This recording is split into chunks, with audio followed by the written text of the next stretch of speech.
મિત્રો આજે આપણે એક્સેલની અંદર એન્ટર કીનો ઉપયોગ આપણે કઈ રીતે અને કેવી રીતે કરી શકીએ છીએ તેના વિશે માહિતી લેવાની છે. માનો કે આપણે સાદું એન્ટર કીનો ઉપયોગ શું કે મેં કદાચ કોઈ એક સેલની અંદર કોઈ લખાણ લખેલું છે અને હું ખાલી એન્ટર કી પ્રેસ કરું છું તો આપણને ખ્યાલ છે એમ કે ભાઈ આપણે એની નીચેના સેલ ઉપર આવી જશું. માનો કે ભાઈ મેં નીચેના સેલ ઉપર કંઈક લખાણ લખ્યું છે અને હું શિફ્ટ કી સાથે એન્ટર આપું છું તો એનો મતલબ છે કે તમે એની ઉપરના સેલ ઉપર પાછા જઈ શકશો. જો તમે અહીંયા કોઈ લખાણ લખો છો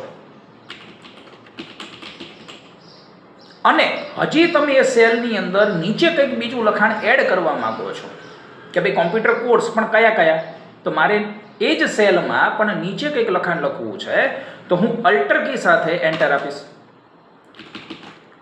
હજી કોઈ કોર્સ લખવાનો છે તો ફરીથી અલ્ટર કી સાથે એન્ટર આપી દો. કંટ્રોલ એન્ટર કીનો ઉપયોગ શું છે કે માનો કે કદાચ મેં 2-3 સેલ સિલેક્ટ કરેલા છે અને કોઈ એક સેલની અંદર મેં લખાણ જે લખેલું છે એ જ લખાણને મારે નીચેના સિલેક્ટ કરેલા દરેક સેલ ઉપર જોતું છે તો હું કંટ્રોલ કી સાથે એન્ટર પ્રેસ કરીશ.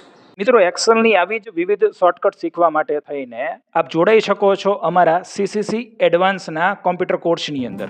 આ કોર્સ કરવા માટે વિદ્યાર્થી મિત્રોને આવવાનું રહેશે સરસ્વતી કોમ્પ્યુટર ધંધુકા ઉપર.